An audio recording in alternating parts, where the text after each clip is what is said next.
रामकृष्ण हरी.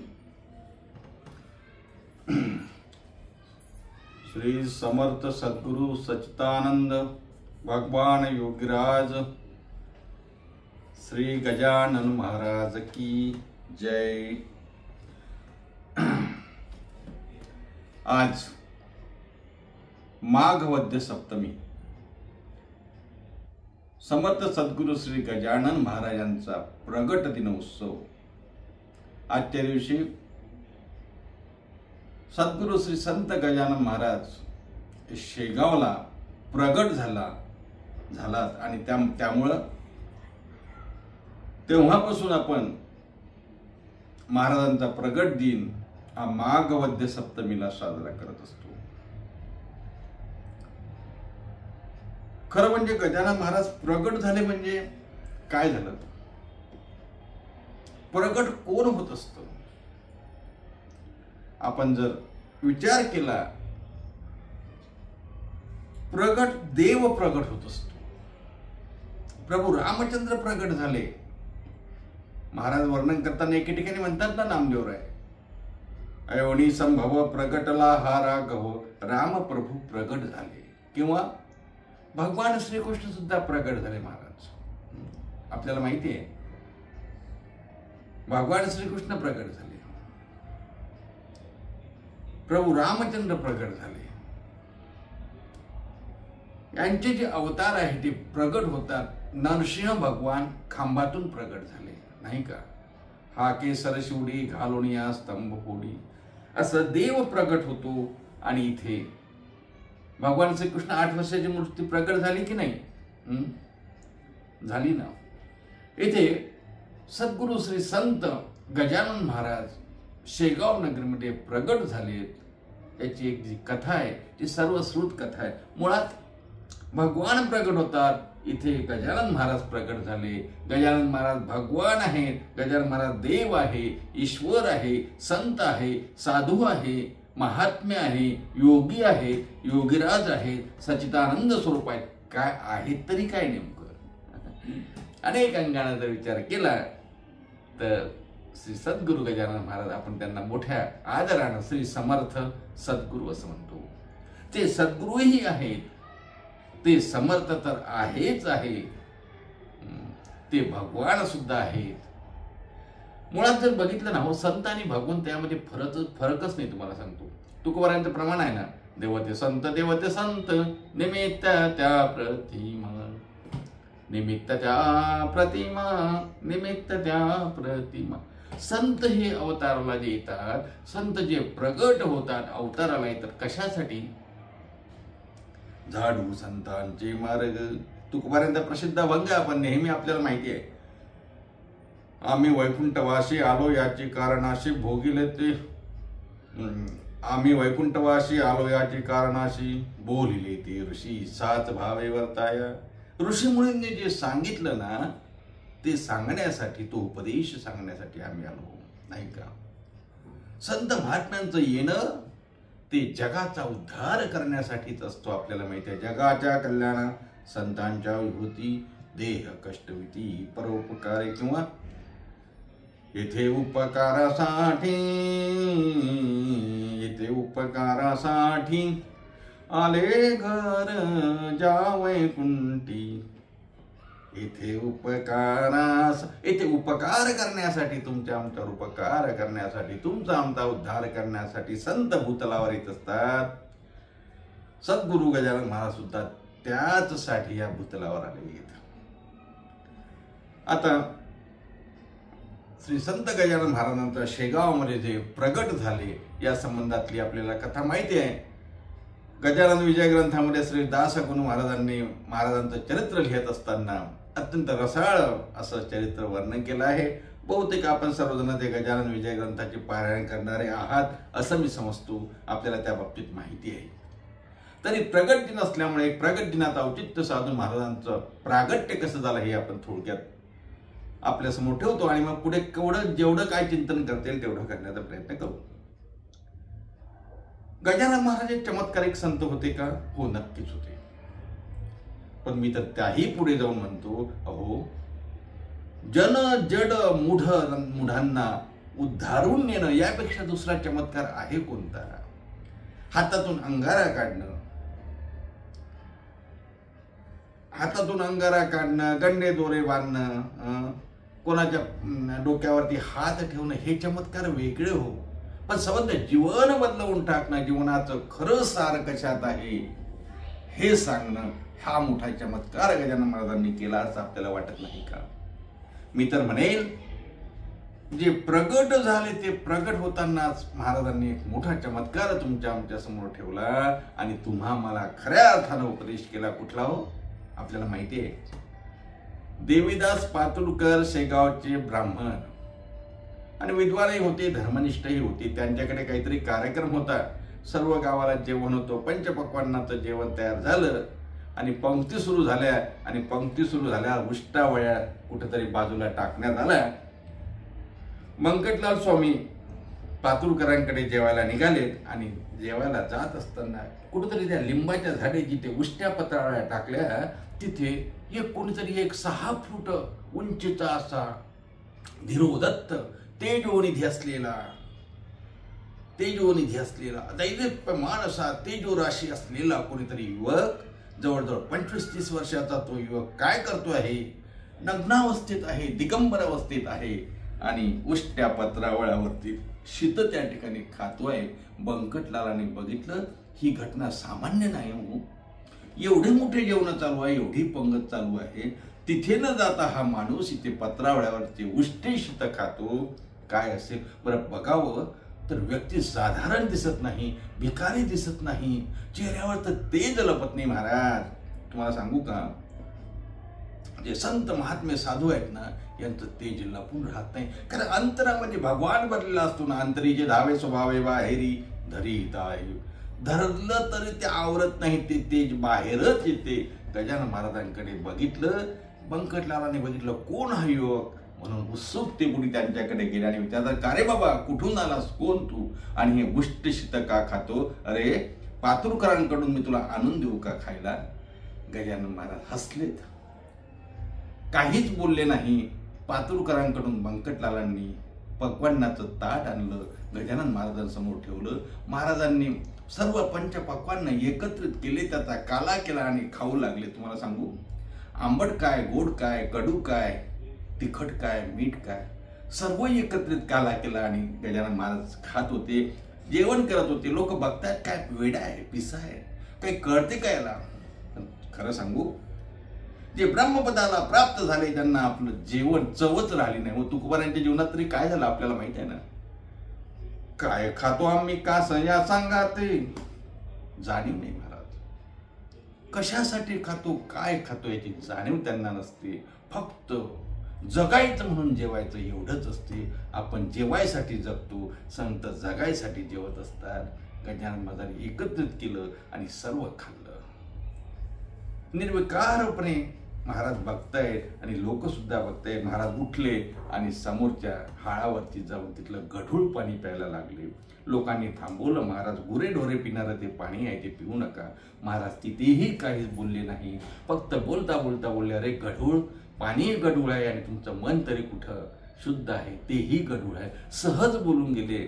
संत महात्मे सहज बोलत असतात, त्यांच्या सहज बोलण्यातून मोठा उपदेश असतात. तुकोबारा एके ठिकाणी म्हणतात ना, सहज बोलणे हित उपदेश, करुणी सायास शिकवेती, करुणी सायास शिक.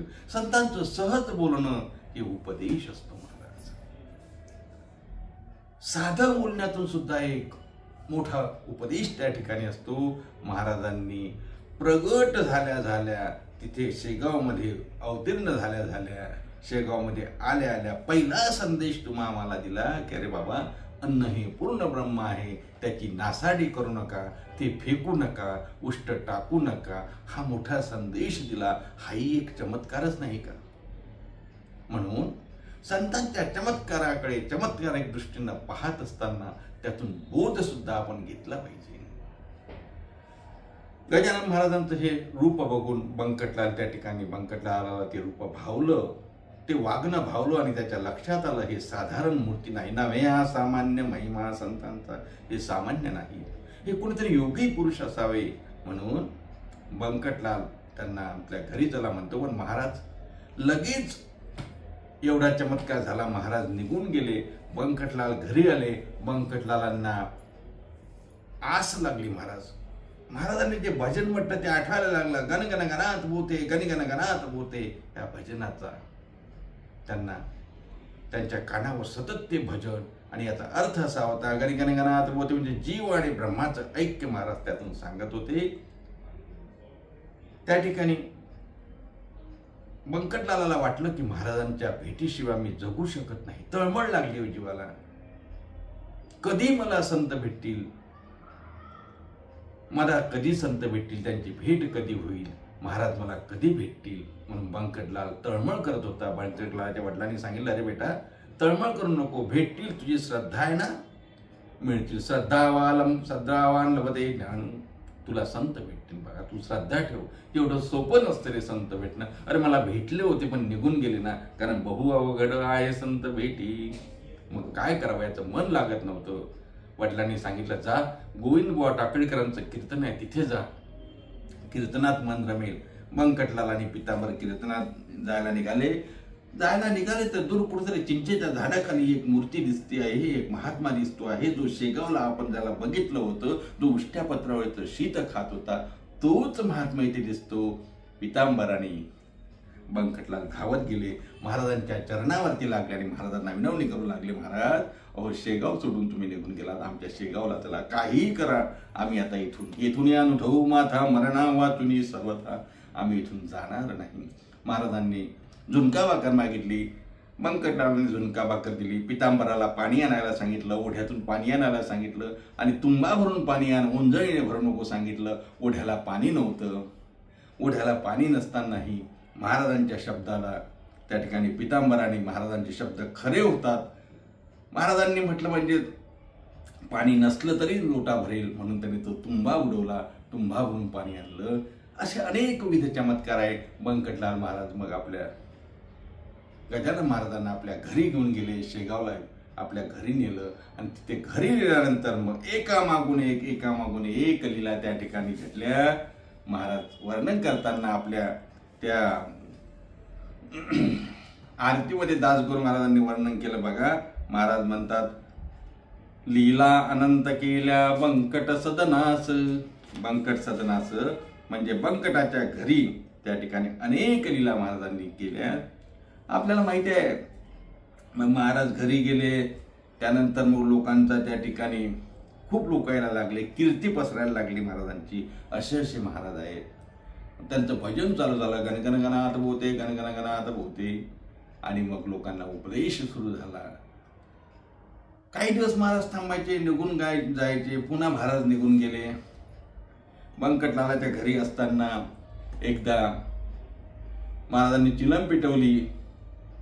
चिलमीसाठी विस्तवानाला सांगितला. विस्तवानासाठी सोनाराकडे काही मुलं गेली. सोनाराने विस्तव दिला नाही.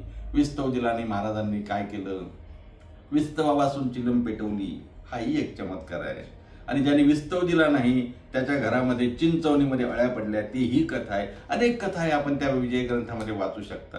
हे चमत्कार आहे. पण या चमत्कारातून त्यातला बोध असा घेण्यासारखा, त्याचं तारतम्य आपण बाळगलं पाहिजे, तो बोध समजून घेतला पाहिजे. गजानन महाराजांनी तिथून नंतर पिंपळगावलाही गेले. पुन्हा बंकटलालाचं घर सोडलं, पुन्हा गेले, पुन्हा पिंपळगावला गेले, अळगावला गेले. अळगावला भास्कर पाटलाच्या शेतामध्ये गेले. महाराजांना तहान लागली. महाराजांनी पाणी मागितलं. भास्कर पाटलांनी पाणी देण्यास नकार दिला. विहिरीला पाणी नव्हतं, घागरभर पाणी घरून आणलं होतं. आणि विदर्भातलं उन्हाळ्यात आपल्याला घागरभर पाणी लागेल, तुला पाणी कशाला देऊ म्हटलं. महाराजांनी समजावलं, अरे तहानलेल्याला पाणी दिलं पाहिजे. भास्करराव म्हणतात, भास्कर पाटील म्हणतात, तहानलेल्याला दिलं पाहिजे खरं आहे, पण तुझ्यासारख्या वेड्याला कोणी पाणी द्यावं. माझं पाणी तरी सतमार्गी लागेल का. तू मूर्ख आहे, तू वेडा आहे, नुसतं इकडे तिकडे पिटो, ते पाड शरीर आहे, तुला त्या ठिकाणी काम करायला काय होते. महाराजांनी लक्ष दिलं नाही. महाराज त्या विहिरीकडे गेले, पण भास्कर पाटील बोलायला लागला, महाराज तिकडे जाऊ नका, अरे तिकडे जाऊ नको वेड्या, त्या विहिरीला पाणी नाही. महाराज तरी विहिरीजवळ गेले आणि त्या विहिरीला त्या ठिकाणी महाराजांनी पाणी आणलं. आपल्याला माहिती आहे, सनाता निर्जीवन निर्जल वापीस, ऐका, लीलानंत केल्या बंकट सदनास, पेटविले त्या अग्नी वाचुने चिलमेस, सनाता जीवन निर्जल वापीस. अशा प्रकारे निर्जल वापीस म्हणजे निर्जल, जलविरहित असल्या विहिरीला पाणी लावलं, हाही चमत्कार केला. भास्कर पाटील शरण आला. भास्कर पाटील नंतर महाराजांसोबत राहू लागला. भास्कर पाटला या लक्षात आलं की हे संत आहेत, हे योगी आहेत, हा साधारण माणूस नाही. त्यानंतर पुन्हा आणखी शेगावला महाराज आले, पुन्हा बंकटलालाकडे आले. एकदा महाराज कंस खाण्याच्या निमित्ताने शेतात गेले. शेतात कंस पेटवल्या गेली, धुराळा उडाला, अग्नी लावला गेला, त्यांनी मधमाशा उडाल्या आणि महाराजांना चावायला लागल्या. लोक पळवून गेले, कोणीच जवळ यायला तयार नाही. शेवटी आपले बंकटलाल महाराजांकडे आले. महाराजांनी त्यातून दाखवून दिलं की बाबा, सर्वजण आपले संकटकाळी कोणी येत नसतं, कोणी संकटकाळी धावून येत नाही. तेव्हा बंकटलाला तूच एक खरा भक्त आहे. महाराजांच्या अंगावरती सर्व मधमाशांनी चावा घेतला होता. बंकटलालांनी त्या ठिकाणी सोनाराला बोलवून चिमट्याच्या साहाय्याने मधमाशीचे काटे काढायचं ठरवलं. सर्व व्यवस्था झाली, पण महाराजांनी योग मार्गाने सर्व काटे बाहेर काढले. हाही चमत्कार आहे. अनेक चमत्कार आहे. पुढे जाऊन महाराज एका जागी थांबत नसत. महाराज कधी दर्यापूरला, कधी अकोटला, कधी अमरावतीला, कधी कुठे असं जात गेले. पुढे काही दिवसांनी काय झालं, कुकाजी पाटील, भिकाजी पाटील, खंडू पाटलांची एक गोष्ट आपल्याला माहिती आहे. खंडू पाटील श्रीमंत होते, कोणाजवळ हात पसरवायचं काम पडत नव्हतं, परंतु संतती नव्हती महाराज. तेव्हा संतती व्हावी. खंडू पाटील सुद्धा भक्तच होते देवाचे, म्हणजे महाराजांचे भक्तच काही दिवसांनी झाले. त्यांनी महाराजांकडे काही मागितलं नाही, पण एकदा महाराजांना सांगितलं, महाराज असा प्रकार आहे, आमचे चुलते म्हातारे झाले, त्यांची इच्छा आहे की घरात नातू व्हावा, म्हणून काहीतरी कृपा करा. गजानन महाराजांनी आशीर्वाद दिला. पण त्या अगोदर सांगितलं, अरे पाटला, खंडू पाटला, अत्यंत श्रीमंत आहे तू, तुला असं वाटतं मला कोणाला काही मागाय. अरे पण या जगतामध्ये कोणीही श्रीमंत नसते रे. धनदारा पुत्र जरी असलं, सत्ता संपत्ती सर्व जरी असलं, तरी प्रत्येक जण भिकारीच आहे. कुठेतरी मागावं लागतं. आजही तू माझ्या समोर येऊन मागतोयस ना, म्हणजे तू भिकारी आहे. त्यामुळे धनवंत असल्याचा माज करू नये, हाही महाराजांनी उपदेश त्यातून दिला. महाराजांनी आशीर्वाद दिला. त्याला मुलगा झाला. नंतर भिकाजी नाव ठेव म्हणून सांगितलं. भिकाजी नाव का भीक मागावं लागते. कितीही धनवंत असला तरी माजू नका. प्रत्येक जण या जगतामध्ये भिकारी आहे, हा संदेश देण्यासाठी महाराजांनी ते केलं. आपल्याला माहिती आहे. नंतर खंडू पाटील, त्याचे भाऊ, हे सर्व महाराजांची कशी चेष्टा करायला लागलेत. महाराज कुठे बसले तर त्यांना गंमत, चेष्टा, मस्करी, टिंगल-टवाळी करायला लागले. एकदा कोणीतरी म्हणतो, गण्या ऊस खातो का रे? कोणी म्हणतो, याला काय ऊसाची चव कळते, गाढवाला काय गुळाची चव असते, याला काय ऊसाची चव. कोणी गंमत करायला लागलं, कोणी थट्टा मस्करी करायला लागलं. महाराज म्हणते, मला खायचं आहे ऊस, आणा. ऊस तुला देऊ, पण पहिले ऊसाने तुला चांगलं चोपून काढू. त्या पाटलांच्या मुलांनी, त्या ठिकाणी खंडू पाटलाच्या भावानी महाराजांना खूप मारलं ऊसाने. महाराज एक शब्दही बोलले नाही. काय सामर्थ्य नव्हतं का महाराजांमध्ये बोलण्याचं? नक्की होतं. महाराजांना त्या ठिकाणी दाखवून द्यायचं होतं. महाराजांनी त्या ठिकाणी ज्यांनी उसाने आपल्याला मारलं त्यांनाच विचारलं, का रे बाबा तुमचे हात दुखले असतील, थांबा मी तुम्हाला उसाचा रस काढून देतो. महाराजांनी उसाचा चरकाशिवाय रस काढून दिला. तुकोबारांच्या चरित्रातला भागासारखं तुम्हाला वाटत नाही का हो? मंबाजींनी काट्याच्या काठीने मारलं आणि तुकोबाराय त्याचे काटे काढायला रात्री गेले. तसाचा प्रकार नाही का? संतांचं जीवन एक सारखं असते महाराज. तुकोबाराय, ज्ञानोबाराय, नाथराय, गजानन महाराज सुद्धा, यांचं पण जीवन जर बघितलं, यांचे जर चमत्कार बघितले तर तसेच आहे. माऊली ज्ञानोबारायांनी भिंत चालवली, ज्ञानोबारायांनी रेड्यामुखे वेद बोलवला, तुकोबारायांनी आपले ग्रंथ त्या इंद्राणीमध्ये वर आले, तुकोबारायांचे ग्रंथ वर आले. हे सर्व चमत्कार कशासाठी? या चमत्कारातून त्यांना काही मिळवायचं नव्हतं. या चमत्कारातून तुम्हाला आम्हाला एका विशिष्ट चांगल्या मार्गाने सदाचाराने जीवन जगण्यासाठी सन्मार्गाला लावण्यासाठी त्यांनी चमत्कार दाखवले. गजानन महाराजांचे सुद्धा चमत्कार तसेच आहे. मानव देहामध्ये जरी गजानन महाराज दिसत असले तसं माऊली ज्ञानोबराय सुद्धा पांडुरंग विष्णूचे महाविष्णूचे अवतार आहेत. महाविष्णूचा अवतार सखा माझा ज्ञानेश्वर. ज्ञानोबराय महाविष्णूचे अवतार आहेत. तुकोबाराय सुद्धा नामदेवरायांचे अवतार आहेत. आपल्याला माहिती आहे ना. नाथ महाराजही महाविष्णूचा अवतार आहे. भानुदासाचे कोणी महाविष्णूचा अवतार. तसं हे सुद्धा सर्व देवच आहे हो. गजानन महाराज सुद्धा देवच आहेत ना. दासगणू महाराज वर्णन करत असताना काय म्हणतात? ब्रह्म आहे. गजानन महाराज ब्रह्म आहे. निर्गुण ब्रह्म सनातन. निर्गुण ब्रह्म सनातन अव्यय विनाशी स्थिरचर व्यापुन उरले जे या जगताशी. ते तू तत्व खरोखर निसंशय असशी लीला मात्रे धरले मानव देहाशी. जय देव जय देव जय जय सच्चित स्वरूपा स्वामी गणराया. गजानन महाराज आपण जे अवतरला आहेत ना, आपण निर्गुण ब्रह्म सनातन. आपण निर्गुण आहात. आपण आकाराला आला. आपण आमच्यासाठी आला. आमचा उद्धार करायला आला. अवतराला अशी भुवर. भुवर म्हणजे पृथ्वीवर. कशासाठी? जडमुडताराया. जडाचा मुढाचा जीवाचा उद्धार करण्यासाठी आला. संतांचं कार्यच ते आहे. उद्धराया जन जड जीव. तुकोबाराय म्हणतात ना, अवतार तुम्हा धराया कारण. उद्धराया जन जड जीव. जडाचा जीवाचा उद्धार करण्यासाठी संत महात्मे येत असतात. पण त्याची ती जाणीव होऊ देत नाही महाराजांना. हो न देशी त्याची जाणीव तू कवना. करुणी गणगणगणात भूते या भजन. मी निर्गुण ब्रह्मा हो, मी देव हो याची जाणीव न होऊ देता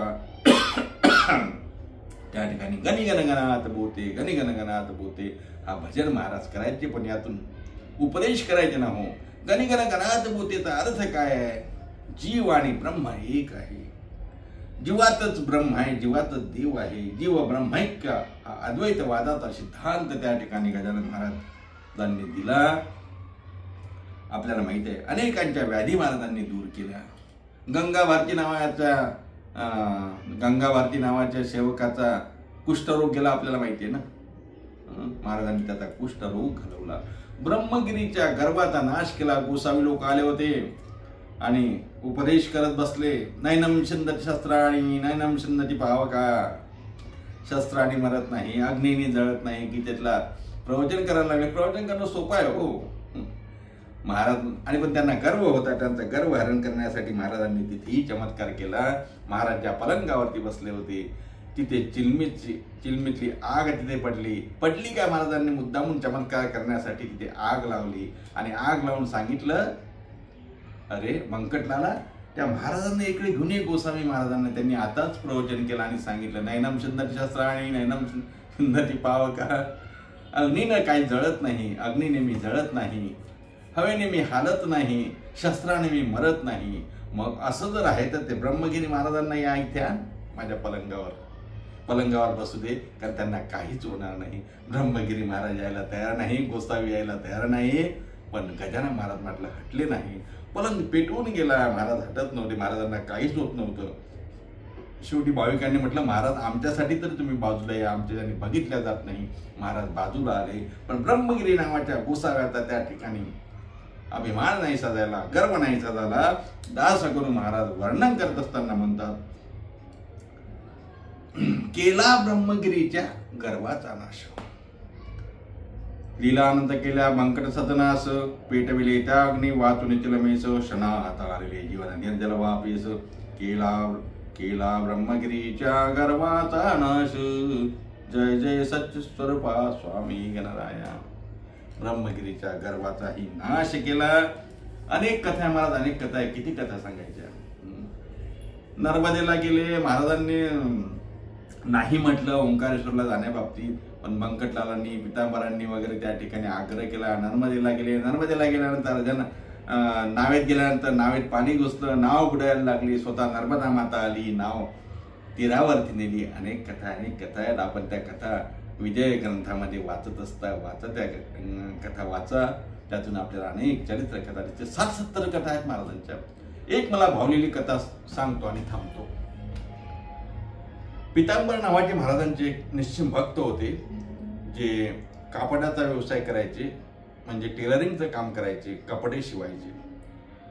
गरीब होते, काम करायचे, आपलं उपजीविका पुरतं काम करायचे आणि महाराजांची सेवा करायचे. एकदा सेवा करत असताना महाराजांनी म्हटलं, का रे पितांबरा, तुझं नाव पितांबर आहे, पण तुझ्या धोत्राला 10 ठिकाणी थिगळ लागले रे, गाठी बांधल्यात. म्हणे हो महाराज, काही हरकत नाही, चालते, मला काही प्रॉब्लेम नाही. महाराजांकडे लोक येत होते. महाराजांना कोणी काही दान देत, पितांबर देत, कपडे देत. महाराजांनी एक पितांबर घेतला आणि त्या पितांबर नावाच्या व्यक्तीला सांगितलं की घे माझ्यातर्फे तुला. त्यांनी घेऊ की नाही घेऊ, महाराजांनी तिला घेऊ की नाही तू, पण महाराजांचा प्रसाद समजून त्यांनी पितांबर घेतला आणि महाराजांच्या आज्ञेनेच त्याने तो धारण केला. तो पितांबर तो नेसला. लोक चिडवायला लागली. शिष्य असतात ना, सर्व शिष्य सारखे नसतात. काय म्हणे बाबा, आता तर पितांबर वगैरे काय महाराजच झाला, म्हणे तू तर महाराजांपेक्षा महाराज झाला. चिडवायला लागले. पण पितांबराला काही फरक पडत नव्हता. पितांबर महाराजांची सेवा तशीच करत होता. परंतु इतर शिष्य खूप चिडवायचे. शेवटी महाराजांनी एकदा सांगितलं, अरे म्हणे पितांबरा, आता तू तीर्थाटनाला जा, आता तू देशाटन कर. पितांबर म्हणतो, महाराज मी तुम्हाला सोडून जाणार नाही. महाराज म्हणता, अरे मी एका ठिकाणी आहो का, स्थिरचे रव्या पुणे उरले, ते याला म्हणायचं स्थिर, मी सर्वत्र आहे, जा तू. मी म्हणतो जा.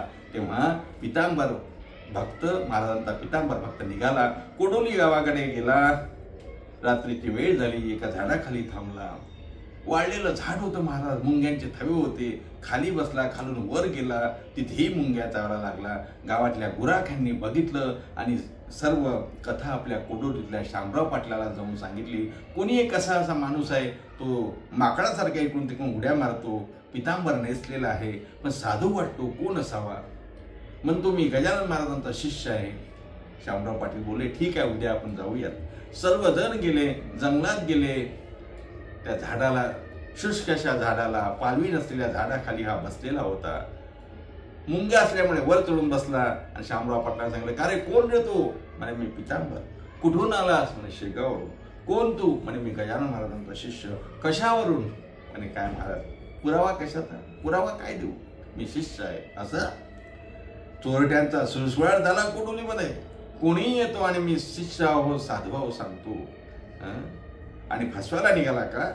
दिवसभर इथे बसशील, रात्री आमच्या गावातून चोरी करशील. कशावरून तू चोर नाहीस. आणि खरंही आहे महाराज, आजकाल तसं आहेच ना परिस्थिती. कोण कधी साधूच्या वेशात येईल आणि काय करून जाईल सांगता येत नाही.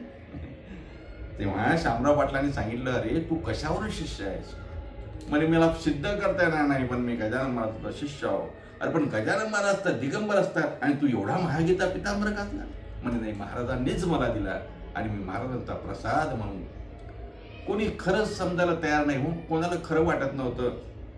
शेवटी शामराव पाटलांनी सांगितलं, अरे गजानन महाराजांनी एका आंब्याच्या झाडाला ऋतुकाळ नसताना आंबे लावलेत. तू आता या झाडाला, पालवी नसलेल्या झाडाला पालवी आणून दे, म्हणजे आम्ही तुला गजानन महाराजांचा शिष्य समजू. पितांबर म्हणतो, अहो मला कसं शक्य आहे, मी गजानन महाराज आहे का. मी त्यांचा शिष्य आहे, दास आहे, त्यांच्यावर माझी श्रद्धा आहे, पण मी त्या लायकीचा नाही, त्या कपॅसिटीचा नाही, ते मी करू शकणार नाही, एवढा मी समर्थ नाही. शामराव पाटील म्हणतात, कसं काय मग कशावरून समजायचं. बोलायला लागल्याने सांगितलं, तू जर हे केलं नाही तर तुला आम्ही मारू, तुला आम्ही दंड देऊ, दंडित करू, मारू, मारपीट करू. पितांबर म्हटलं, महाराज तुम्हाला काय करायचं आहे करा, पण मला येत नाही, मी काय करू. पण पितांबराला असं वाटलं, आपल्यामुळं आपल्या गुरुचा कमीपणा व्हायला नको. गजानन महाराज समर्थ आहे आणि गजानन महाराजाचा शिष्याला काही येत नाही, म्हणजे गजानन महाराजांचं त्या ठिकाणी नाव खराब होऊ नये म्हणून पितांबर महाराजांनी डोळे लावले आणि सर्वांना सांगितलं, आपणही डोळे लावा. काय इच्छा आहे तुमची, या झाडाला पालवी पाहिजे ना, मग करा भजन एकदा गजानन महाराजांचं. जय गजानन श्री गजानन, जय गजानन श्री गजानन. भजन सुरू झालं. महाराज सर्वांनी डोळे लावले. जय गजानन श्री गजानन, जय गजानन श्री गजानन. महाराज काय झालं, डोळे उघडता, एकाने डोळे उघडून पाहिले तर झाडाला पालवी फुटते आहे. सर्वांनी डोळे उघडले, पाहतात तर झाडाला पालवी फुटली आहे. कोणी म्हणतं हा जादूगार आहे, कोणी म्हणतं हा मांत्रिक आहे, कोणी म्हणतं हा कोणीतरी हे काहीतरी मायाजाळ आहे. आणि एकाने सांगितलं हो पान तोडून बघा, पान तोडून बघा, पानात जर द्रव निघत असेल तर खरं आहे. बघितलं तर खरोखर पालवी फुटली होती. महाराज गजानन महाराजांच्या कृपेने गजानन महाराजांचा धावा केला तर शुष्क अशा कोरड्या अशा झाडाला, पालवी नसलेल्या झाडाला हिरवीगार गार पालवी फुटली. कोडोलीमध्ये मोठा चमत्कार झाला. गजानन महाराजांच्या शिष्याने एवढा चमत्कार केला. त्याचं जर एवढं सामर्थ्य आहे महाराज, तर गजानन महाराजांचं किती असावं लोकांच्या लक्षात आलं. त्याहीपेक्षा पुढे जाऊन मला भावलेला हा प्रसंग ह्याच्यासाठी सांगतो. गजानन महाराजांनी आपल्या भक्ताला आपल्यासारखं समर्थ केलं. आपणास तुकोबारांच्या भाषेत सांगतो, आपणास सारिखे करी ती तात्काळ, नाही काळ वेळ तया लागी. ऐशे बळ नाही अनेकाचे अंगी. आमदार आपल्या कार्यकर्ता ठेवील, एखादं पद देईल पण आमदार बनवणार नाही. खासदार आपल्या कार्यकर्त्याला एखादं पद देईल, खासदार बनवणार नाही. मुख्यमंत्री आपल्या कार्यकर्त्याला एखादं पद देईल, मुख्यमंत्री बनवणार नाही. पण संत मात्र आपण हा सारिखे करीती तात्काळ आपल्या पदावर बसवतात. गजानन महाराजांनी आपल्या शिष्याला तेच दिलं. अहो आपल्या पदावर तेच बसवलं. नाव पितांबर महाराज झाले. त्यांचंही बोलणं खरं झालं, त्यांचाही चमत्कार खरा झाला. महाराजांनी अनेक भक्तांवरती त्या ठिकाणी कृपा केली. खंडू पाटील आहेत, हरी पाटील आहेत, कुकाजी पाटील आहेत, भास्कर पाटील आहेत, गंगा भारती सांगितलं, पितांबर महाराज सांगितले. अनेकांवरती कृपा केली. आणि पुन्हा महाराज इकडे जायचे तिकडे जायचे. रामदास स्वामी दास नवमीला रामदास म्हणून सुद्धा महाराज गेलेत. कथा आहे, अनेक कथा आहेत महाराज. गजानन महाराजांनी नंतर शेगावमध्ये बंकटलालाचंही घर सोडलं. खंडू पाटलाच्याही रानात राहायची, त्याच्या शेतात राहायचे, तेही सोडलं. आणि नंतर मग एक एकर जागा घेऊन महाराजांनी तिथेच राहायला सुरुवात केली.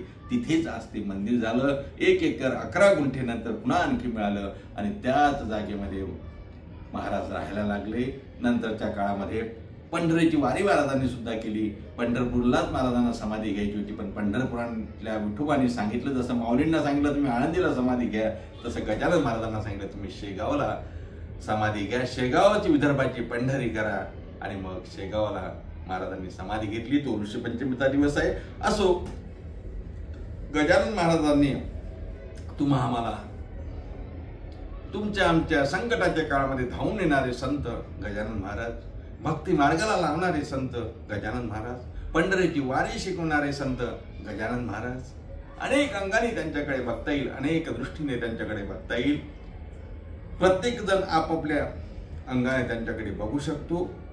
सर्वच दृष्टीनं कुठल्याही अंगानं बघा, कुठल्याही अँगलनं बघा. देव म्हणा, सद्गुरू म्हणा, समर्थ म्हणा, योगी म्हणा, योगीराज म्हणा, महात्मे म्हणा, संन्यासी म्हणा, बैरागी म्हणा, काही म्हणा, गजानन महाराज सर्वच आहेत. पण त्याहीपेक्षा सांगू, गजानन महाराज वैष्णव आहे, गजानन महाराज वारकरी आहे. कारण आजही गजानन महाराज पंढरपूरला न चुकता वारीला जातात. आषाढी वारीला पंढरपूरला जातात की नाही गजानन महाराज? आणि आजही शेगावच्या गजानन महाराज मंदिरामध्ये वारकरी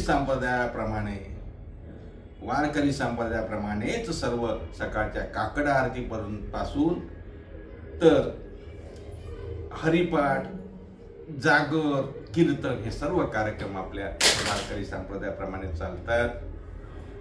पंढरीची वारी, आळंदीची वारी, तुकोबारायांचं भजन, ह्या सर्व गोष्टी त्या ठिकाणी शेगावच्या मंदिरामध्ये आजही चालतात. म्हणून गजानन महाराज आमच्या दृष्टीने, माऊली ज्ञानोबारायांचं आम्ही भजन करतो, तुकोबारायांचं भजन करतो. त्याच पंक्तीमध्ये गजानन महाराजांना सुद्धा आम्ही बघतो. वारकरी संप्रदाय गजानन महाराजांकडे त्याच दृष्टीने बघतो. अशा गजानन महाराजांचा आज प्रकट दिन आहे. माऊली गजानन महाराजांच्या चरणी झालेली चिंतन सेवा अर्पण करत असताना महाराजांना प्रिय असलेलं भजन एकदा आपण म्हणू आणि थांबूया. गण गण गणात बोते, गणी गण गणात बोते, गण गण गणात बोते, गण गण गणात बोते, गण गण गणात बोते, गण गण गणात बोते, गण गणात भूते गण गण गणात भूते गण गण गणात भूते गण गण गणात भूते। गजानन महाराज की जय। समर्थ सद्गुरु श्री योगीराज गजानन महाराज की जय। झालेली सेवा माऊली गजानन महाराजांच्या चरणी अर्पण करूया आणि इथेच थांबूया। कुंडलिक वरदे विठ्ठल श्री ज्ञानदेव तुकाराम दत्तात्रय जनार्दन श्री एकनाथ माऊली ज्ञानेश्वर महाराज की जय। जगद्गुरु तुकाराम महाराज की जय। श्री संत गजानन महाराज की